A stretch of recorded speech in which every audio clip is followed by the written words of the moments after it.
사랑하는 세대로 하늘가족 여러분, 오늘도 말씀의 자리로 나오신 성도님들을 축복합니다. 오늘 저와 함께 살펴볼 본문은 요한계시록 16장 1절로 11절을 다루고 있습니다. 요한계시록 16장 오늘 본문은 7 대접 심판 중 5 대접 심판까지를 다루고 있습니다.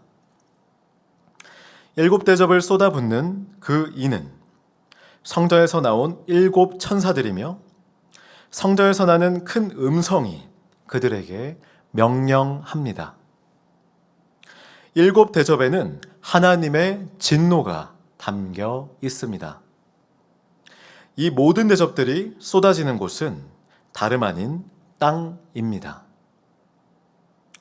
사랑하는 세대로 하늘가족 여러분, 오늘도 교회를 향하여 지금의 오늘 우리에게도 말씀하시는 하나님, 그분은 어떤 분이십니까? 그분은 천지의 주제이시며 그러므로 우리의 모든 것들이 그분께 속하였기에 그분만이 유일한 주권자이십니다. 세상이 그분에게서 창조되었던 것처럼 세상의 끝, 종말도 그분에 의해서만 이루어집니다. 생사 여탈권이 모두 하나님께 있습니다. 주시니가 그분이시기에 도로 가져가시리도 주님이신 것입니다. 우리의 모든 것 되시는 하나님, 그분의 주권만을 의지함으로 하나님을 사랑하고 경외함으로 오늘을 살아가시기를 축복합니다. 오늘 본문 요한계시록 16장은 7 대접 심판과 성전에서 나는 큰 음성에 따라 이 심판을 시행하는 천사가 등장합니다. 오늘 본문은 명확하게 2 가지를 보여주려고 합니다. 즉 심판의 강화와 심판을 받는 이들의 일관된 반응입니다. 즉 심판의 강화와 심판을 받는 이들의 일관된 반응입니다. 대접 심판은 이전 인심판, 나팔 심판들과 비교하여 더 그 강도가 세졌으며 모든 7 대접 심판은 그 심판이 차례대로 이루어질 때마다 심판의 크기가 더 강화되고 있는 것입니다. 그럼에도 이 심판을 마주하는 이들의 반응은 그럼에도 매한가지입니다. 1절은 7 천사가 청선에서 나오는 것처럼 그 큰 음성도 성전에서 나오는 것을 보여줍니다. 성전은 하나님의 권위를 상징하는 곳이므로 대접 심판에 하나님의 의지가 담겨 있음을 보여줍니다. 큰 음성은 천사에게 모든 대접을 땅에 쏟으라고 말하는데 이를 통해 땅은 사탄의 통치소임을 보여줍니다. 2절은 심판의 시작을 보여줍니다. 첫째 천사는 대접을 땅에 쏟습니다.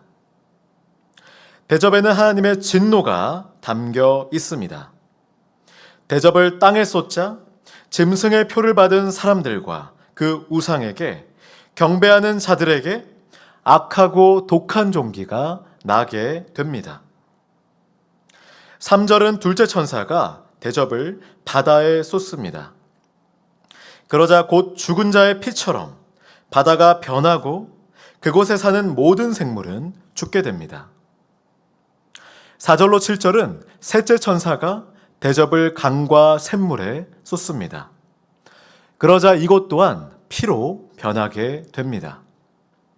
피로 변함은 성도들과 예언자들을 향한 핍박에 대한 하나님의 심판임을 나타냅니다.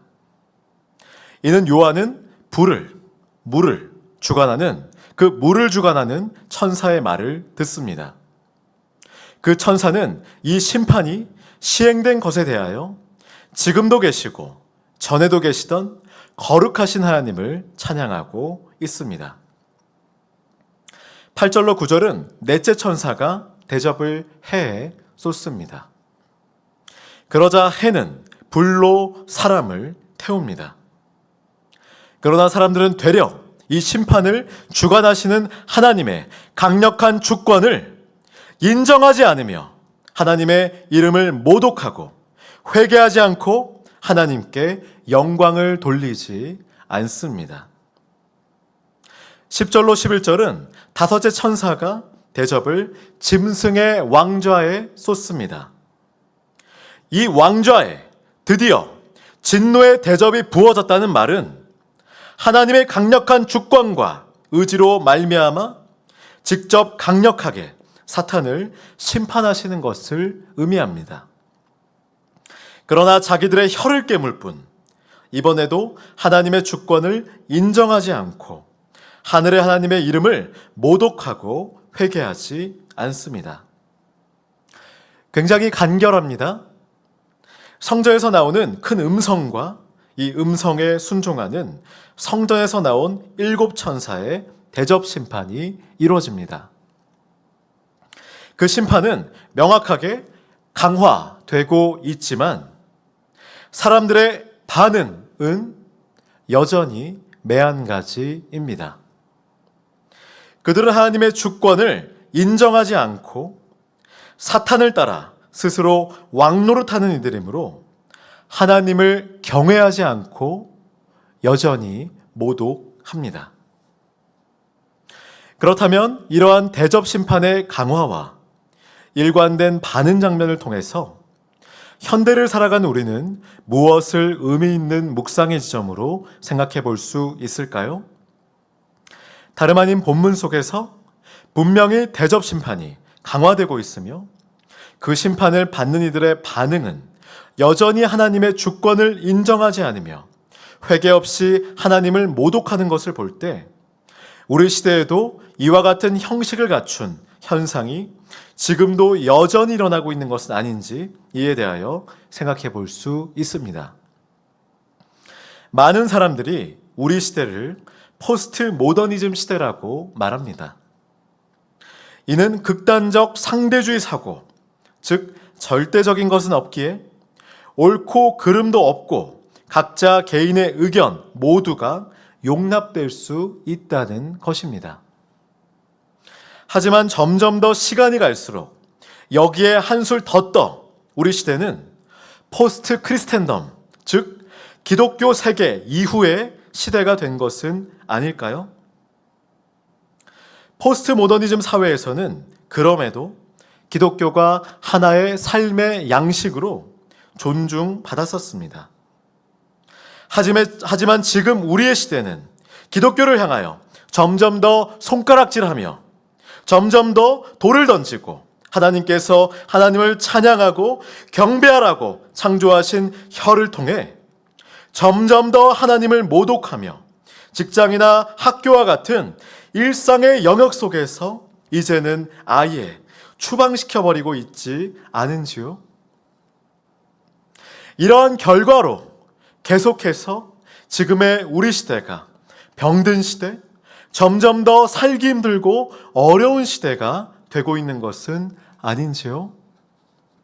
시대가 점점 더 어렵다면 속히 회개함으로, 인내함으로 더욱더 하나님의 하나님 되심을 인정하고 전심으로 하나님을 경외하는 삶을 살아가는 것이 계시록이 명확하게 심판을 피하는 유일한 길로서 여전히 믿지 않는 이들, 즉 세상을 향하여 말하고 있는 것 아니겠습니까? 그렇다면 대접 심판의 강화와 일관된 반응 장면은 지금의 우리와는 아무런 상관이 없는 것일까요? 이 장면은 지금을 살아가는 우리 성도들에게도 두 가지를 명확하게 제시합니다. 먼저는 둘째 천사의 대접 심판과 셋째 천사의 대접 심판을 통해 물이 피로 변한 것을 기억하십시오.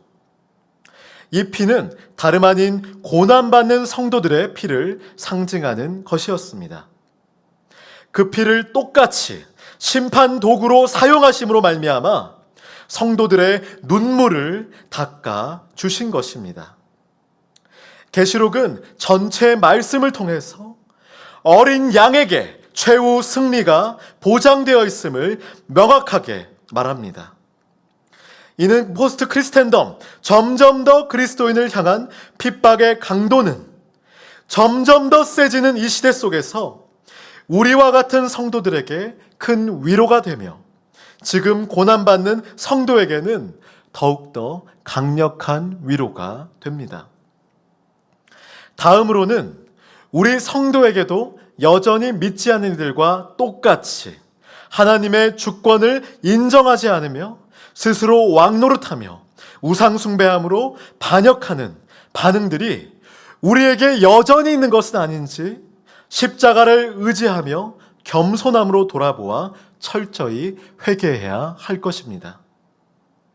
성경은 분명히 예외 없이 모든 인류를 향해 죄인이라고 말합니다. 이러한 죄로 말미암아 한 가지만 문제 있는 것이 아니라 전적으로 타락해 있다고 말합니다.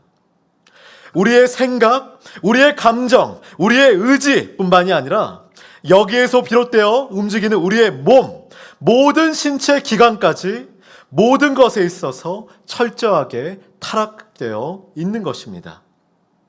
그러므로 세상을 향해 똑같이 곁눈질하며 비난의 말을 할 것이 아니라 겸손하게 말씀에 비추어 나부터 먼저 하나님 보시기에 합당하게 개혁해야 하는 것입니다.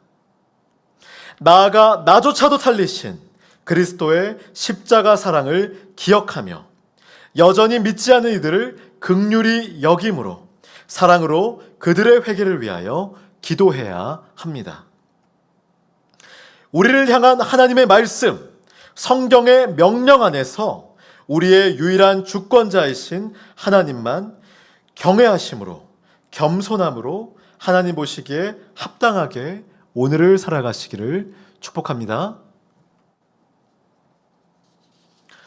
오늘의 암구호는 오직 하나님만 하나님 되심. 오직 하나님만 하나님 되심. 오직 하나님만 하나님 되심. 가서 땅에 쏟아라.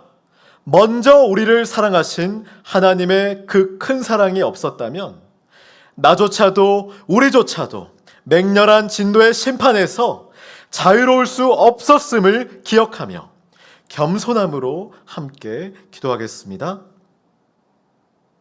살아계시고 지금 여기에도 역사하시며 우리와 항상 함께 하시는 하나님, 어린 양 예수님의 그 큰 사랑으로 인하여 지금 제가 이곳에 있습니다.